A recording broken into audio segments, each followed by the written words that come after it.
porcentaje del fármaco que alcanza la circulación sistémica, o sea, que llega ya a la circulación general. Esa es biodisponibilidad. Sería quizás un poco más preciso el que llega a la diana, pero el problema es que eso no se mide, se mide el que está en la sangre. Esa es la biodisponibilidad, el porcentaje de medicamento que está en la circulación sistémica. En otras palabras, el que lo encontramos en las venas cavas, ya pasó el hígado, te tomaste una pastilla, lo que superó el hígado, el primer paso, ¿se acuerdan del primer paso? Ese es la biodisponibilidad. Entonces, esas cositas también se supone que ya sabemos, ¿no? Pero a veces no es un buen supositorio, ¿no? No es una buena suposición, ¿no? No lo sabemos a veces. Y ahí vienen los problemas también, porque hacemos la pregunta y ponemos, ¿no?, vida media biológica, por ejemplo, que es para los corticoides, que lamentablemente no hemos hecho la teoría, pero vamos a poner un video en todo caso, el enlace, ¿ya?, de la teoría, porque de ni modo pues no sería, y también tenemos que saber qué cosa es. Si no lo sabemos, vamos a equivocarnos en la pregunta o en la respuesta, ¿no?, a la pregunta.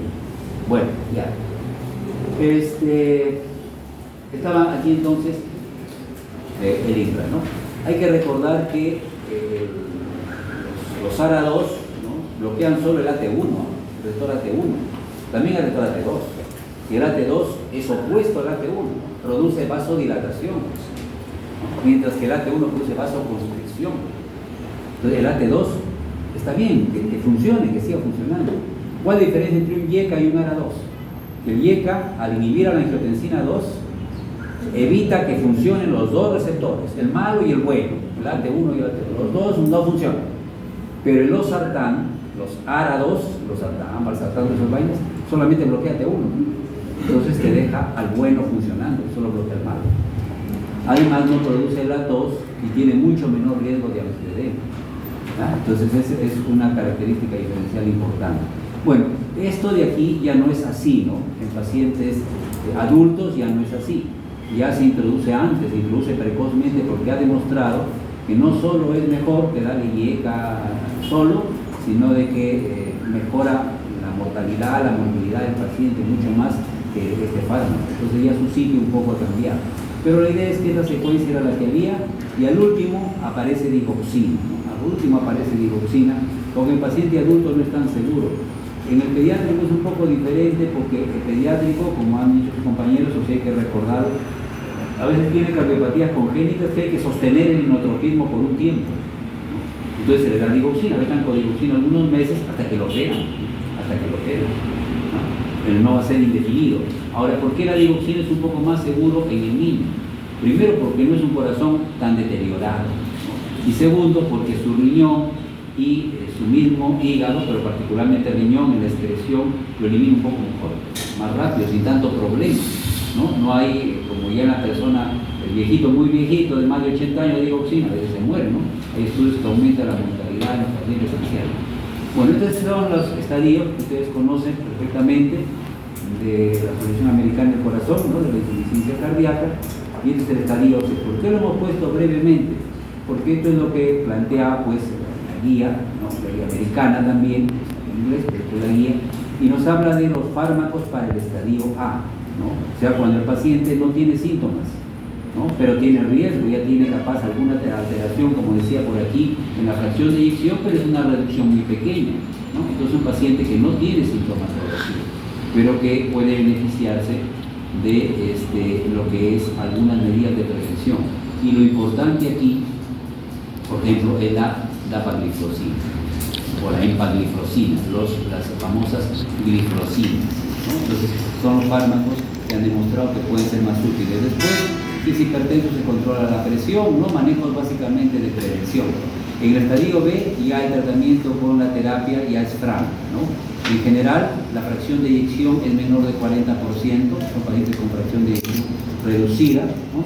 Y entonces, salvo que sea menos de 30, los pacientes pueden manejarse con los fármacos típicos que hemos mencionado. Ahí están los YECA y los ARA2 cuando se usa YECA y los beta bloqueadores. Lo que es cardiodesfibrilador implantable y esas cuestiones no las vamos a mencionar mayormente, porque son medidas que, si no se llaman quirúrgicas, no son tampoco farmacológicas. Y acá está el estadio más importante, que es el C, Ahí está todo el grupo de fármacos para la fracción de eyección menor de 40%. Y ustedes ven que de manera precoz, ¿no?, se está introduciendo en los estadios 2 y 3 el ARNI. ¿Y qué es el ARNI? O INRA, este está en inglés, ¿no? Porque aquí en español dice INRA, ¿no? Pues es la misma cuestión, ¿no? Es sacubitrilo valsartán, ¿no? Está muy validada en la actualidad. El problema es que para los pediátricos todavía no hay estudios que hayan validado su seguridad. Hay algunos trabajos de uso, pero la seguridad todavía no está plenamente comprobada para usarlo libremente, ¿no? Entonces todavía se mantiene IECA, orador, beta-bloqueador, antagonista de aldosterona, las glifrosina muy importante y diuréticos según se necesita. Al ver esto, de alguna manera, nosotros podemos decir que las novedades, entre comillas, son las glifrosinas y es el sacubitrilo valsartán, porque esto sigue siendo básicamente lo mismo, ¿no? Diurético según. Ahora, según la respuesta, entonces ya se pueden considerar nitratos que responden mejor los pacientes de raza negra. Estas son ya medidas de terapia de sincronización cardíaca y otras cuestiones que no vienen al caso, y estas cuestiones ya son pues trasplante cardíaco, ya pacientes que están en muerte, ¿no? O que no mejoran, ¿no? Entonces, básicamente el esquema más o menos se mantiene. Y esta figurita que nos muestra que puede haber una reducción leve de la fracción de eyección entre 41 y 49%. Ya sabemos que el límite para que sea franca la cosa es 40%, y para que sea un poco más grave es 30%, y a partir de menos de 30 y es cardiodefibrilador, y es una cosa mucho más seria. Entonces, pero si es entre 41 y 49, entonces el manejo sintomático de estos pacientes es con los medicamentos que hemos mencionado, muy similar, ¿no? Capaz la priorización un poco de diurético por la respuesta rápida, ¿no? Y luego los mismos fármacos que ya dejamos. Está todos, ¿no? Menos el beta bloqueador. El beta bloqueador no está acá. Y cuando la fracción de eyección está preservada, básicamente se controlan los factores de riesgo, ¿no? Entonces, aquí nosotros podemos ver lo que es el antagonista, ¿no? De receptor de angiotensina, el mineralocorticoide, el ARNI y la empagliflozina. Pero es básicamente control de factores de riesgo lo que se prioriza aquí en la fracción de eyección preservada.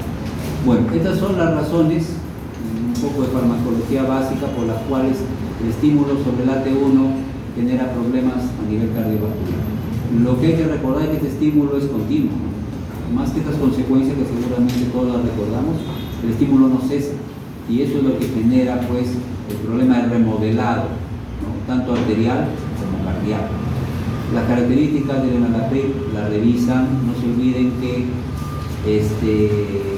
el IECA actúa por dos mecanismos. A veces nos preguntamos y suponemos que todos lo saben, y a veces ya nos hemos olvidado. Todos sabemos que inhibe la formación de angiotensina 2, pero también aumenta ¿quién? Ayuden todos, ayuden.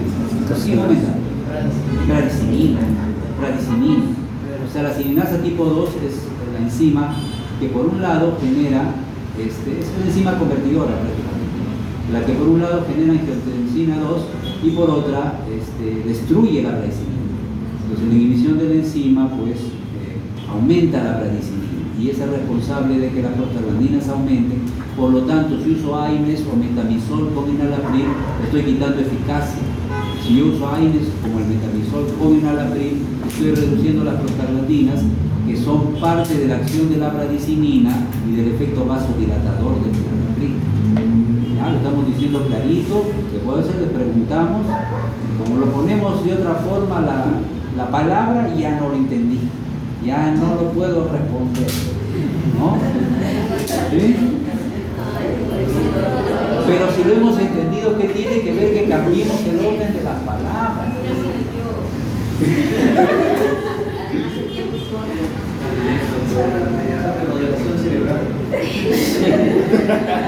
Puede ser.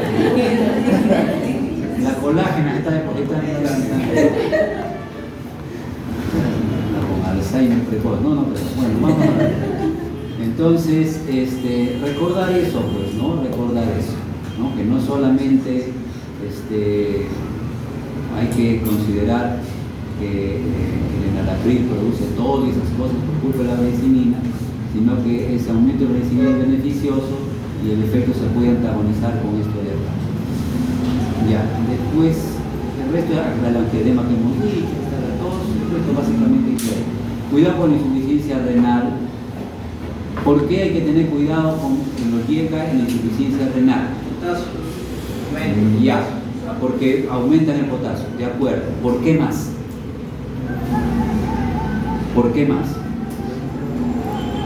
¿Qué pasa con la filtración glomerular cuando tú usas un hierro? Se reduce, ¿cierto? Con la vasodilatación de la arteriola deferente. No le vamos a preguntar obviamente qué arteriola se dilata, pero sí por lo menos que recuerden que la presión de filtración baja, ¿no? Ya no es mecanismos estos, pues ya esta es la figura que muestra la sobreestimulación permanente que hay de los receptores beta. Hay los tres tipos en el miocito. Ustedes recuerden también a veces uno se olvida, cree que hay beta 1 nada más, no es cierto. Hay beta 2 y 3. 80%, 15%, 5%, más o menos, ¿no? Entonces esta sobreestimulación todos los días, durante 24 horas al día, es el que genera la hipertrofia y la falla. Ya no es solamente un aumento de la contractilidad, de la atleta, ¿no?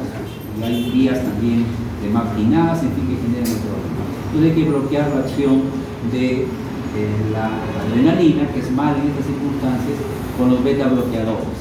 Acá está la lista de los cardios selectivos, ¿no? El término ISA, ¿qué significaba?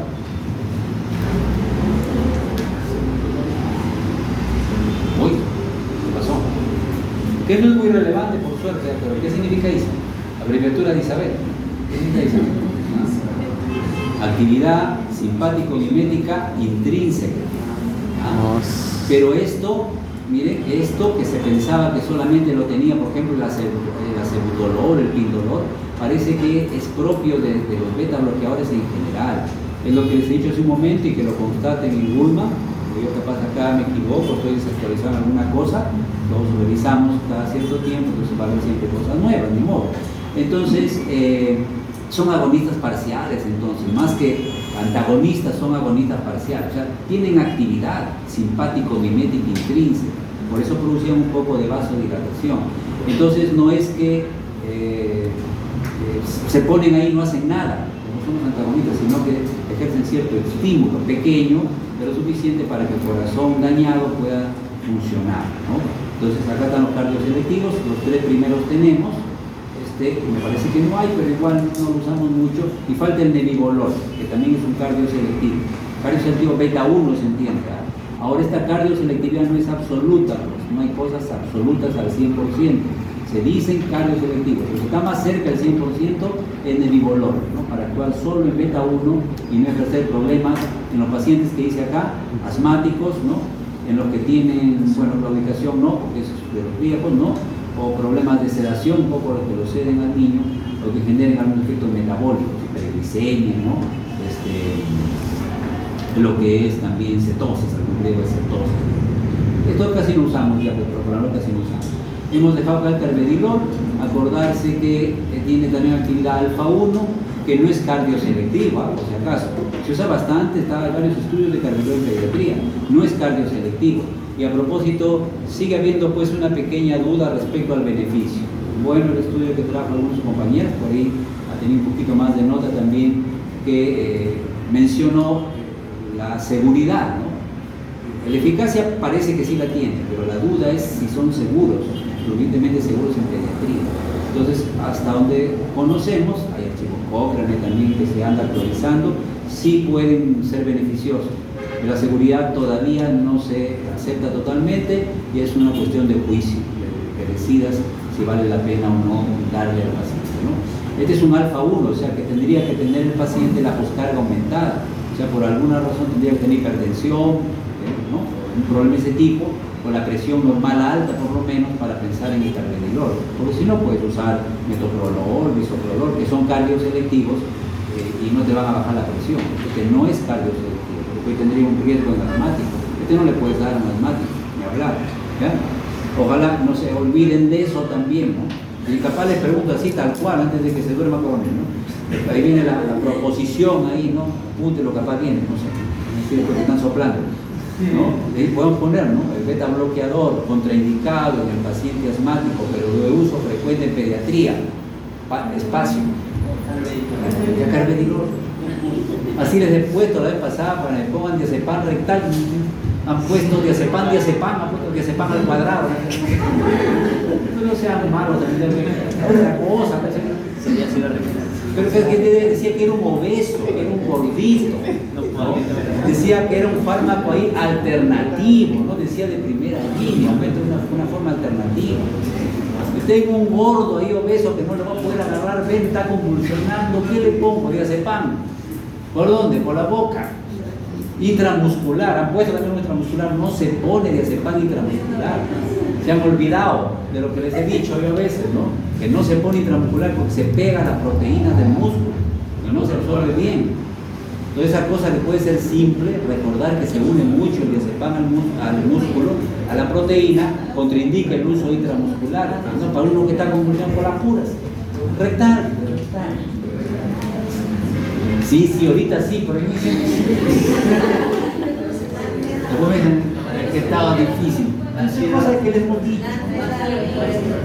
Bueno, ya, seguimos viendo. Entonces, de carvedilol, recuerden también, por favor, tiene una extracción hepática importante. Siempre les digo eso, es decir, tiene una eliminación biliar interesante.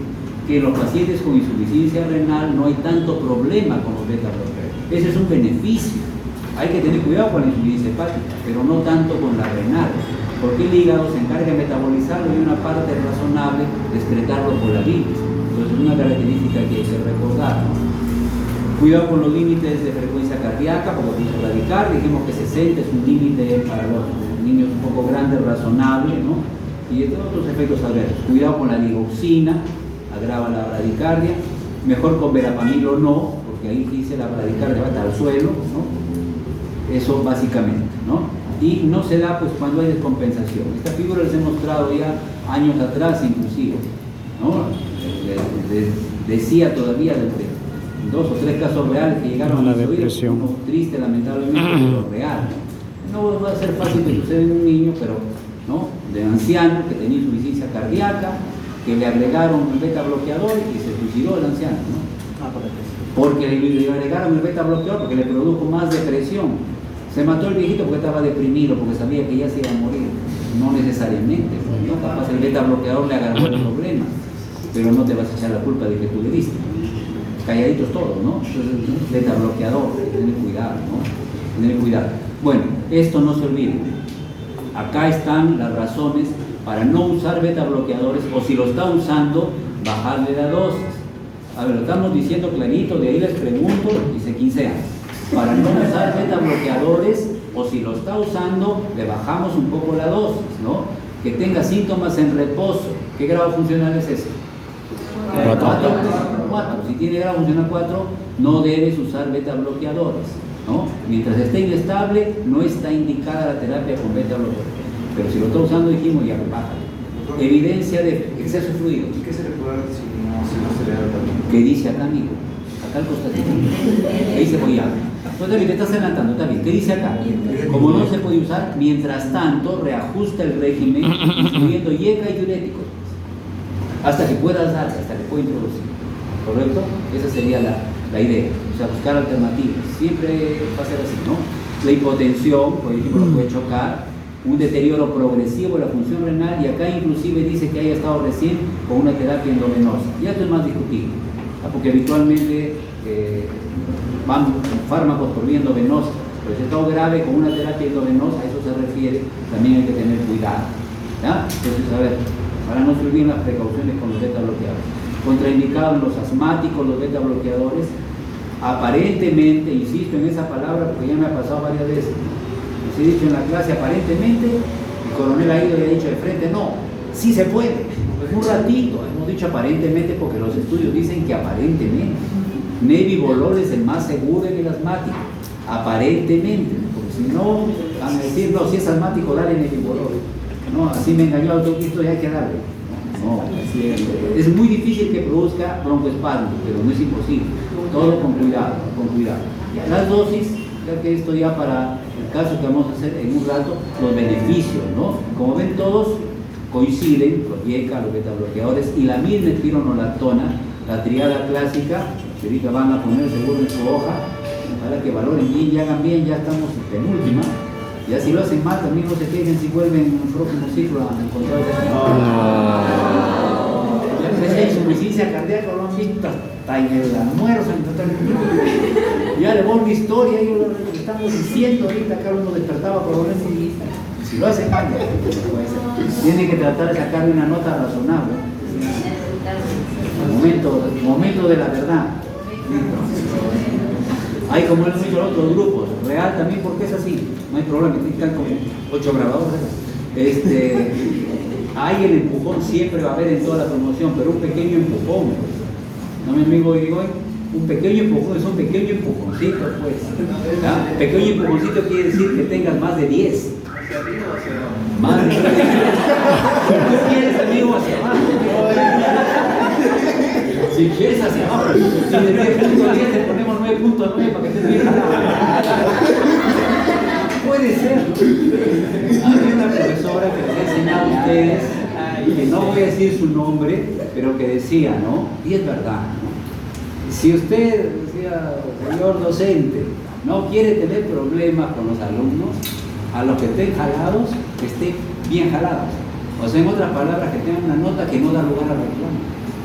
Porque ¿quiénes son los que hacen la lucha y comienzan como a fulano, como a mengano?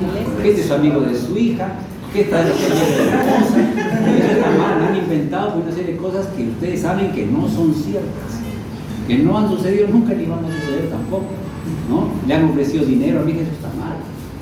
No directamente ustedes, mediante un intermediario, para que me saque la pregunta. Está malo, pues. No sé, no estoy diciendo a alguien de este salón, no sé quién ha sido, no le he preguntado quién, pero ha sucedido. Lo dejamos de lado. Entonces, por eso pues hay el empujoncito. Pero un empujoncito es que tenga 10.24, ya 10.28, para que llegues a 10.5. Ya se va al internado, ya sacó 10.3, ya un pequeño empujoncito, 10.5. Pero no quieran que los empujen del sexto piso, que no dice hacia arriba o hacia abajo. Tiene 9.5, por ejemplo, dice, me falta un puntito para probar. Un puntito es un montón, no sea mal, ¿no? Entonces, hay que pasar de 10 sí o sí. Ahora hay varios, está bien, no son muchos, varios son pocos, ¿no? Pero que ya están más o menos tranquilos, porque están con promedio más o menos ya de 12, 13, algunos casi 14, 15, algunos chicos, yo los conozco, pues, ¿no? La gran mayoría, ¿no? Sin mencionar números, también, que casi todo ha rendido parejo también. Pero hay un buen número también que ya está al borde del empujón real, ¿no? Están bajos, o hacen un esfuerzo real, se sacan la mugre para tratar de superar, pero lamentablemente quedamos que sacarnos eso. Igual la gran mayoría va a aprobar, eso es así. La gran mayoría, ya, si no se puede, no se puede, ¿no? Bueno, ya, acá está. Todos disminuyen la morbilidad y la mortalidad. Por eso es que se usan, pues, no se olviden que la espironolactona también hace eso. Capaz, insisto, yo le pregunto lo que está ahí por última vez, ¿no? Lo que está aquí les pregunto, ¿no? No les pregunto esto, les pregunto otra cosa. No. Les pregunto tal cual está aquí, ¿no? Pues se puede poner así, inclusive, ¿no? Los fármacos que disminuyen la mortalidad, ¿no? Son captopril, ¿no? O son YECA, mejor como grupo, betabloqueadores y espacio. Disminuye morbilidad y mortalidad, o sea, te van a mejorar, tienes que saber eso, recordarlo. Es tu triada en insuficiencia cardíaca. ¿Cuál sería el nombre del grupo? Es una respuesta compuesta. Estamos hablando del grupo. No, pues, si decimos disminuye morbilidad y mortalidad, insuficiencia cardíaca crónica disminuye morbilidad y mortalidad, YECA, beta bloqueadores y diuréticos, está mal la respuesta. Antagonistas. Y comenzamos la pelea, ¿no? Medio puntito, pues no. Diuréticos, no, porque la furosemida es un diurético y no disminuye la morbilidad. Antagonistas de aldosterona. Antagonistas de la aldosterona. Antagonistas de aldosterona. Antagonista de Adón. Pero ahí está la diapositiva. Lo peor que después en la diapositiva está, o sí que ahí ha estado, escucho que dicen,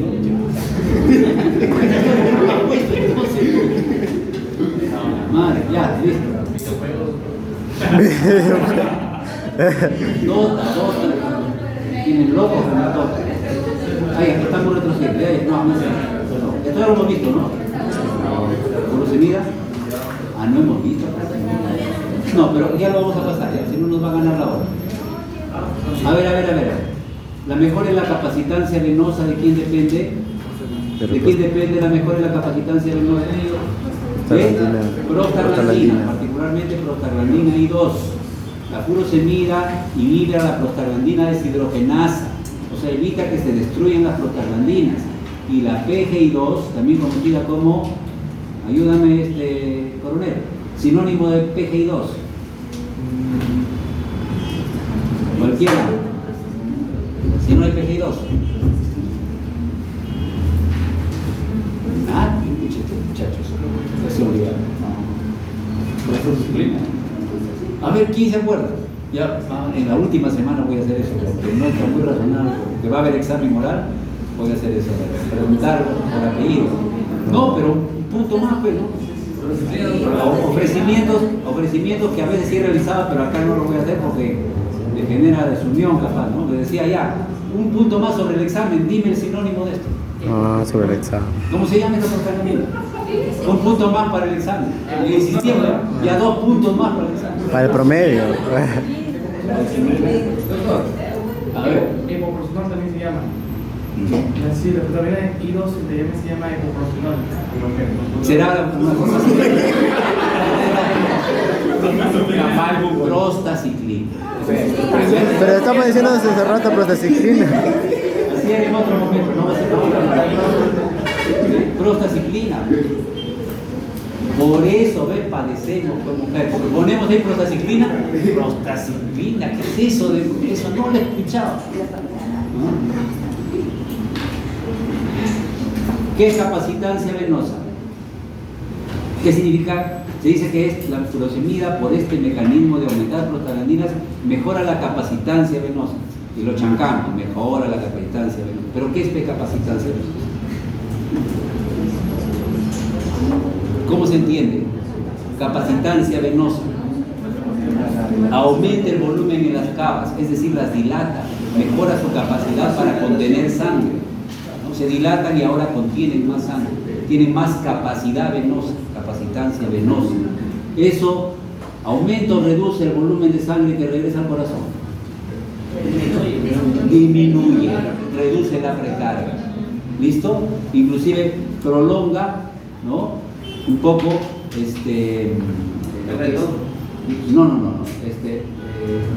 es prolonga. La fracción de eyección. Reduce el volumen telediastólico. ¿Qué es tele? Todo. No, olo es todo el ciclo. Telediastólico, de diástole, ¿pero qué es tele? Ya es de fisiología, no pregunte, va a decir, al final de la diástole. La cantidad total de sangre. ¿Y por qué es importante reducir el volumen al final de la diástole? Porque es la cantidad que se va a inyectar. Es la cantidad que se va a inyectar, por lo tanto hay que hacer menos fuerza. Así es, entonces menos trabajo para el corazón, mejora la insuficiencia. Les pregunto sobre eso en el examen. No, ya está claro, no dice. No sean malos de que decimos, está malo y mirando, malo apellido, ¿no? Llamarlo un esfuerzo, tienes un examen pendiente, ¿no? No, pues tiene su rezagado, está calculando, y su rezagado ya sabe más o menos cuánto tiene que sacar, va a sacar en el otro, ya, listo. ¿Qué volumen? Ya, ¿qué significa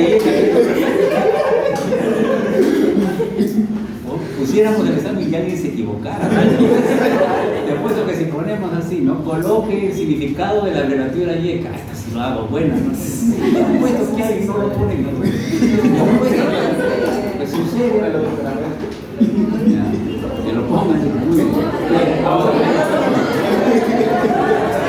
Próximo semestre. No, en serio, ya hagan un esfuerzo, muchachos, de verdad. La ayuda ayuda va a estar para todos igual, pero tiene que superar un límite. Y ya después yo veo también pues se han asistido puntualmente, más o menos cómo ha estado la cosa. Yo más o menos les conozco a todos, pero la nota tiene que estar, el promedio tiene que estar en el límite, no se va a poder ayudarles un poco. Ya, bueno,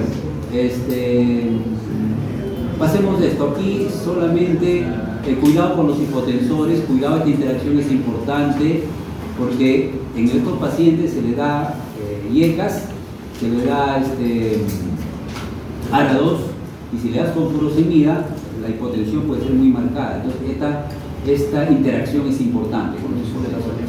¿Y cuál es el problema con la digoxina? Y ayúdenme, me están ayudando ustedes. ¿Cómo hacemos con la digoxina? ¿Cuál es el problema de usar furosemida con digoxina? ¿Se puede o no se puede? No se puede dar. Sí, sí se puede. ¿Pero qué tienes que medir? Potasio. Potasio. Tienes que evitar la Hipopotasemia. Tienes que evitar la hipopotasemia. Eso pues es una pregunta también, pues, ¿no? La precaución que hay que tener, ¿no? Cuando se usa furosemida con digoxina es evitar ya con la todavía para que esté bien la palabra, ¿no? Hipopotasemia. Hipopotasemia. La hipo. Ya no por qué, ya, pero ya la hipopotasemia. Ya porque es peligroso, ya deben saber. Ya, bueno, este es espironolactona, ahorrador de potasio. Este se ha quedado ahí porque es para el mecanismo. Recuerden que el efecto es lento, que es un ayudante de la furosemida, pero que empezamos en el edema pulmonar o en una congestión importante con furosemida porque es rápida. Acá están los 5 minutos por viendo venosa de inicio de acción, que también nos han dicho sus compañeros, y acá están las 24 horas que requiere espironolactona para producir efecto. ¿Es eficaz? Sí, porque hay hiperaldosteronismo en insuficiencia cardíaca. Mientras más aldosterona haya, más eficaz va a ser la espironolactona. Puede ayudar a la furosemida, porque la furosemida también que sea lo máximo y produzca una pérdida de 30% de sodio, esta solamente pierde 5%, pero cuando ya la furosemida alcanzó el límite, ya no se puede perder más con la furosemida, se le puede agregar a la furosemida espironolactona o hidroclorotiazida y aumenta un poco más la pérdida de sodio. Entonces también no se olviden, no es que si le doy furosemida y ya alcanzó su máximo, ya no puedo hacer nada, no le puedo agregar hidroclorotiazida y se pierde un poco más de sodio. ¿Por qué? Porque actúan en sitios diferentes, ¿no? ¿Sí? Furosemida actúa en asa gruesa, hidroclorotiazida a eso sí se acuerda, tal vez se acuerda la mayoría. Doctor, lo que es digoxina y espironolactona juntos, porque, o sea, uno es ahorrador de potasio y como está diciendo que es un grupo protector. ¿Y qué pasa? ¿Se puede dar juntos con la digoxina? ¿Se puede o no se puede? Sí. Claro, aquí no hay tanto problema. Se conserva. Por el lado del potasio. Porque tú estás diciendo que la espironolactona produce hiperpotasemia. Entonces no agregaría que la digoxina un poquito menos, porque hay más potasio. O sea, de poderse se puede. ¿Cuál es el problema? Que la espironolactona disminuye la excreción renal de la digoxina. Entonces por ahí como que es más equilibrado. No lo deja actuar bien a la digoxina, ¿no? Pero tampoco deja que se elimine tan fácilmente, como que lo retiene un poco. ¿Ya? Entonces esa interacción sí hay. Acá está, digoxina y espironolactona. ¿Ya? La espironolactona disminuye un poco la eliminación renal de la digoxina. Hay que tener cuidado cuando hay falla renal, si no, no hay tanto problema. ¿Ya? Porque después, como produce hiperpotasemia, no lo deja que sea muy tóxica la digoxina. ¿Ya? Entonces el efecto al final es un poco más equilibrado. ¿Ya? Espero que se haya entendido. Bueno, y esta es antigua, esto solamente para recordar que la acumulación de sodio aquí produce aumento de la excitabilidad. Por lo tanto, la digoxina no solo aumenta la fuerza de contracción, porque acumula calcio, sino que al aumentar la excitabilidad, aumenta el riesgo de ¿qué? ¿Qué dice acá? Fibrilación ventricular. Aumenta la excitabilidad miocárdica. No por me lo he perdido a veces con nombre. A ver, hombre, tú de lente, no me acuerdo tu apellido. Sí. Alba. Ya. El aumento de excitabilidad miocárdica, ¿cómo se llama? Así como el aumento de frecuencia es cronotropismo, el aumento de excitabilidad, ¿cómo se llama? No, y no es fuerza. Excitabilidad miocárdica. Crono, no. No, esa es conducción. Excitabilidad miocárdica. Acuérdate, Batmotropismo. Aumenta la excitabilidad miocárdica. Bronco es conducción, tejido de conducción, la conductibilidad. Bien, bien. Bueno, pues tampoco otra pregunta. No lo sé, mejor dicho, no lo sé. Capaz, si le digo a todos los grupos, quizás, porque si no, pero que ahí no dijo. Ya, ¿por qué hay riesgo de bloqueo auriculoventricular? Ya no como explicación, sino por qué hay riesgo de bloqueo. Porque aumenta, porque bloquea las ollas de potasio de PASA. Si una opción del examen dijera, ¿no? El riesgo de bloqueo por digoxina, ¿no? Se relaciona con el efecto inotrópico positivo. ¿Verdadero o falso? Si hubiera una proposición así dentro de los que hay que marcar. ¿Eso es verdad o mentira? El efecto de bloqueo o el bloqueo auriculoventricular, ¿no? Se debe al efecto inotrópico, es parte del efecto inotrópico. ¿Verdad o mentira? Nos hemos olvidado varias cosas, pero eso es mentira, porque el efecto inotrópico es en el músculo cardíaco. El efecto inotrópico es en el músculo. En el sistema de conducción, el efecto es vagal, y esto les expliqué 800 veces. Y cuando hacíamos la práctica con algunos, ¿no? Les decía, explíqueme por qué la frecuencia cardíaca disminuye, ¿no? Y nuestro amigo Boyano decía, porque la digoxina bloquea la sodio y potasio TPase. Mal. Pero sí bloquea, pero esa no es la causa de la disminución de la frecuencia cardíaca. La disminución de la frecuencia es en la conducción, en el nodo auriculoventricular, ahí es la disminución. Y en el miocardio es el aumento de la fuerza de contracción por la excitación y toda esa vaina. Entonces, ¿qué pasa en el nodo auriculoventricular para el bloqueo? Hay una facilitación vagal, se actúa como acetilcolina. Entonces produce bradicardia por una acción en el nodo y produce inotropismo por una acción en el miocardio. No es lo mismo. Entonces la proposición que habíamos dicho hubiera estado mal, pero no está mal, es mentira. O sea, no tiene que ver la fuerza de contracción con la frecuencia. La frecuencia es vagal y la fuerza es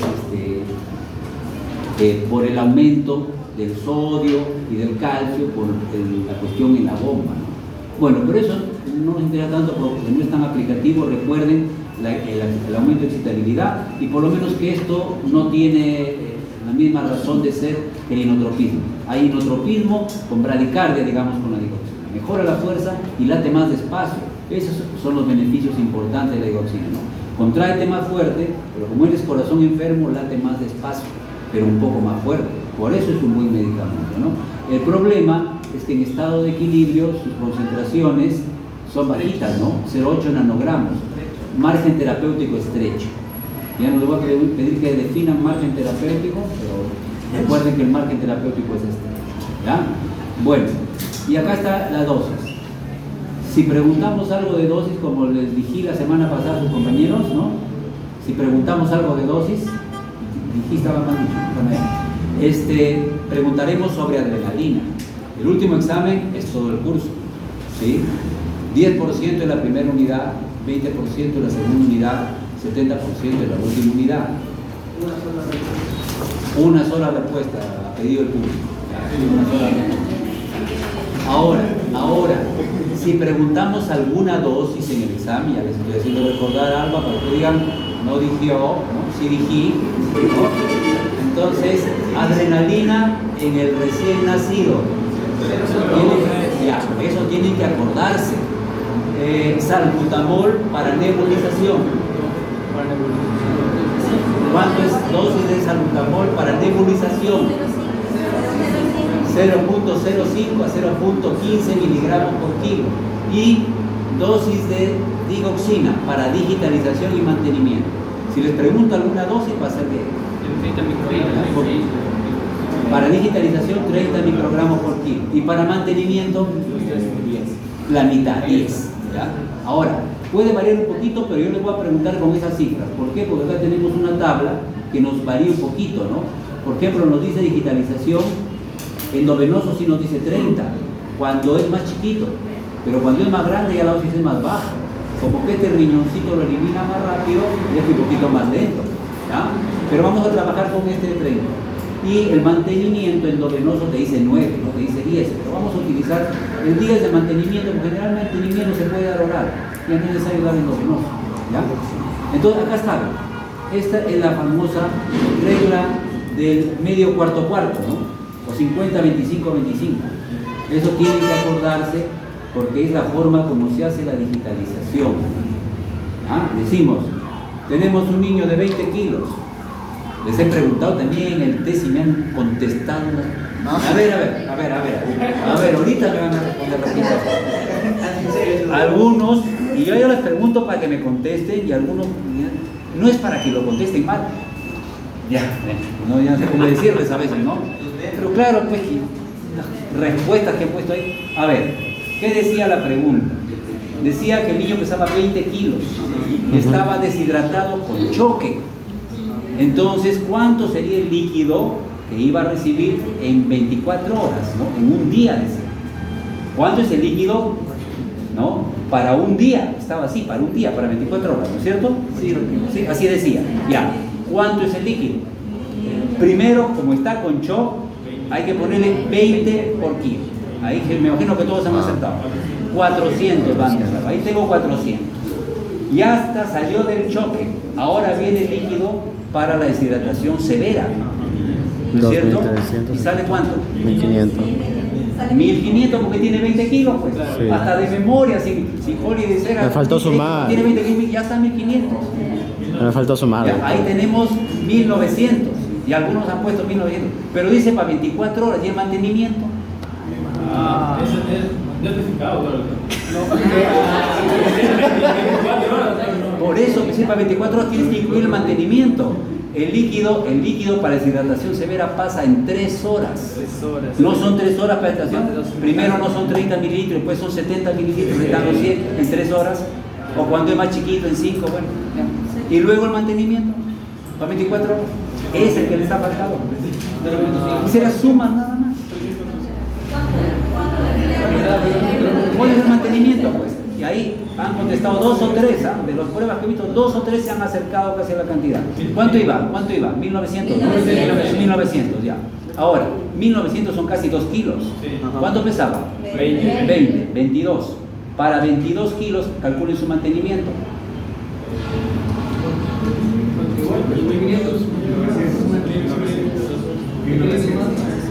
¿Cuánto más? 1500 más. 1500 más. En realidad, por los 2 kilos de más debería ser 1540. Ya, pero ya no importa el 40, pero es malo también que vaya el 40. Si no es malo. No, porque los 100 mililitros por kilo son para... No, está mal. A ver, un ratito, está mal. Por seguirte la corriente está mal. Un ratito, calma. Deshidratación severa con shock, 20 kilos. Ya, 20 por 20 son 400. Ese para corregir el shock. Para la deshidratación severa son 100 mililitros por kilo. O sea, ahí son 2 litros más. 2400. Y para el mantenimiento, ahí sí es Holiday Segal, ¿no? Son 20 kilos que pesaba, más 2 kilos más de los 2400 que le has pasado, ¿no? Porque ya tiene 2 kilos más. 1900. 40, pero que han puesto 3.900, que han sido 2, creo que han puesto 3.000. No vale. ¿Está bien?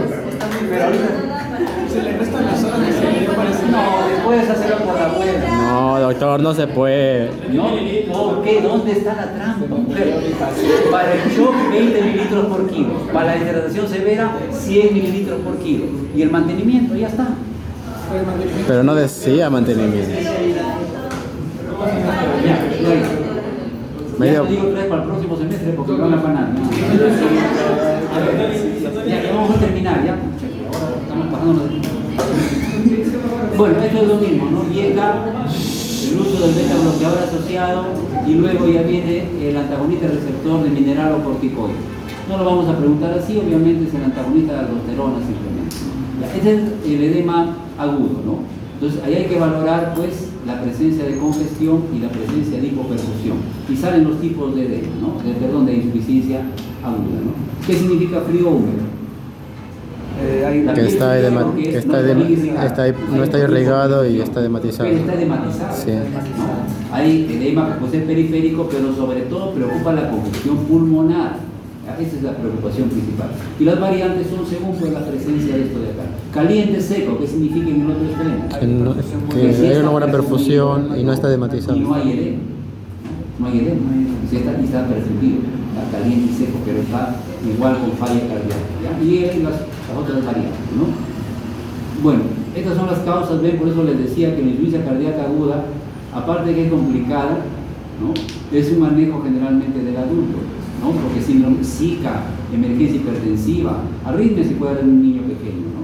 O una causa mecánica, una cardiopatía congénita, pero el Zika no le da infarto habitualmente a un niño chiquito, ¿no?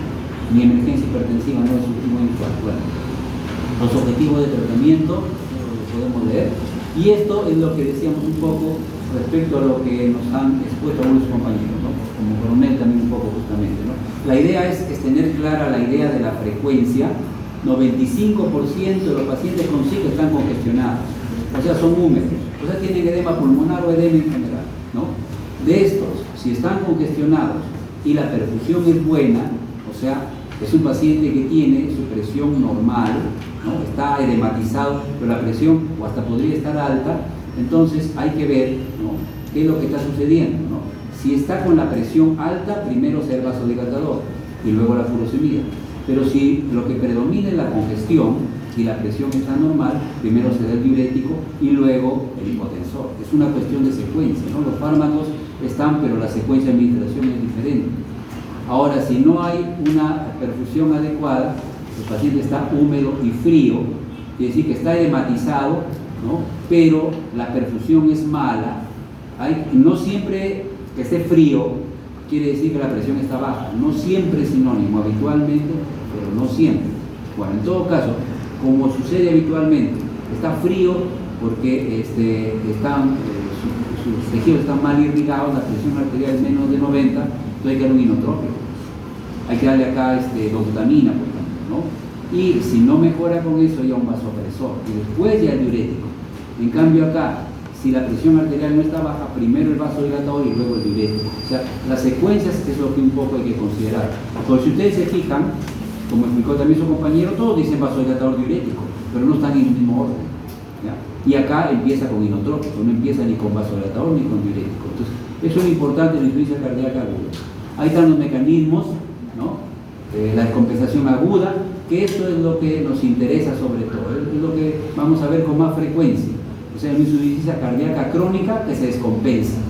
Esa es una de las causas más frecuentes de la insuficiencia cardíaca aguda. El edema agudo del pulmón, la insuficiencia derecha que es más rara, el shock cardiogénico que hace un manejo, en todo caso, el especialista. Entonces, estos dos son los que sobre todo hay que revisar, ¿ya? Y los fármacos que se usan están ahí, ¿no? Básicamente son diuréticos, como ven. Bueno, acá en el edema pulmonar sí se justifica el vasodilatador, y en las descompensaciones los medicamentos que corrijan el problema de acuerdo a la causa, ¿no? Inotrópicos, vasopresores, dependiendo si hay o no hipoperfusión. Estos son los medicamentos para los casos en que el problema es una hipertensión. Podríamos, por ejemplo, un síndrome nefrítico que hemos visto puede tener una hipertensión maldita, una emergencia hipertensiva, nitroglicerina, nitrogluciato. ¿Ya? Recordando que se reduce la presión arterial en un 25 a 30%, en las primeras 3 a 6 horas. Nunca se reduce la presión arterial de una emergencia hipertensiva más de 25 a 30% en las primeras horas. ¿Sí? ¿Se acuerdan eso por medicina? Porque tú bajas, si tú la presión que es 200, lo bajas a 120, bacán, ¿no? Ya está en 120 la histórica, perfecto. No, va a haber hipoperfusión tisular, vas a dañar los tejidos. Siempre se reduce las crisis hipertensivas, las primeras, generalmente hasta 6 horas, 3 a 6 horas, el objetivo es bajarlo en un 20 a un 30%, no más de eso. Ya, eso es de medicina, pero vale para un niño también que tenga emergencia hipertensiva. Y ahí estos son los vasopresores, ¿no? Cuando lo que se necesita, ahí está dobutamina, que es más bien inotrópico. Dopamina, sí lo vimos, creo, lo hemos mencionado, pero si no, ¿se acuerdan? ¿Cuál es la característica de dopamina? Que su efecto depende de qué cosa? De la dosis. Perfecto. Entonces recuerden eso de dopamina, recuerden su dosis más bajita, que era sobre todo vasodilatadora, ¿qué cosa? La más bajita, vasodilatadora, la dosis más bajita de dobutamina. Para completar, es vasodilatadora, falta una palabra. Las dosis bajas de dobutamina, que podrían inclusive ser beneficiosas en la encefalopatía hipóxico-isquémica, la dosis más baja de dopamina, que podrían usarse en encefalopatía hipóxico-isquémica. Son esencialmente vasodilatadoras. Falta una palabra.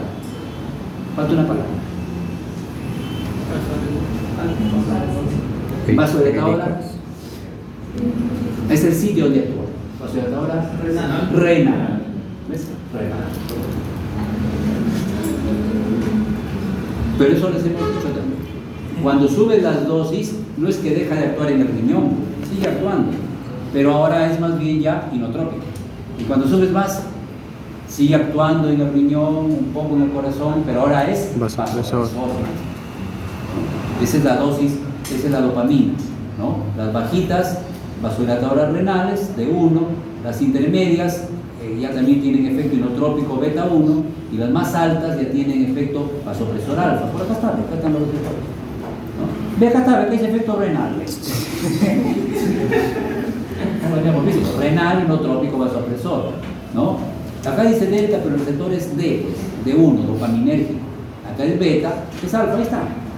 Bueno, acá está la migrinona, que nos han hablado muy bien, es un medicamento muy interesante, pero recuerden que tiene sus riesgos, ¿no? Por el efecto estimulante enotrópico, el aumento de la excitabilidad y la vasodilatación. Es esencialmente el inotrópico vasodilatador.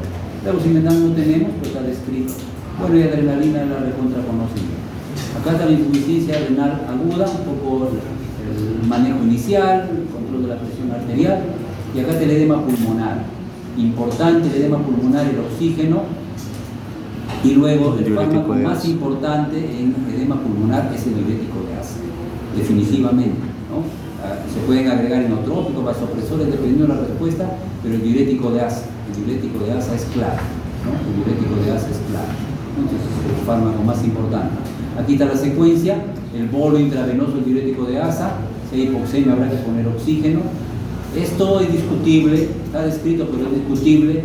Si tiene una línea grave que siente que está angustiado porque se asfixia, se puede considerar algo de morfina.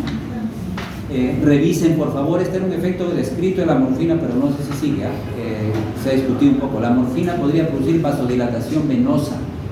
A ver, busquen, por favor, si todavía ese efecto se considera útil en el edema pulmonar. O sea, así como la furosemida, dilatar un poco las venas. O sea, aliviaba la disnea y también mejoraba un poquito la precarga. A ver, busquen si todavía se considera valioso ese efecto en el edema pulmonar, ¿ya? Bueno, y acá, de acuerdo a la presión, ya si está alta, nitrovasodilatador; si está normal, se continúa monitorizando; y si está baja, un inotrópico no vasodilatador. A ver, un inotrópico vasodilatador típico, hemos dicho, migrinona, hasta podía ser dobutamina. ¿Y cuál es el inotrópico no vasodilatador? Si dice inotrópico no, ¿qué le pones?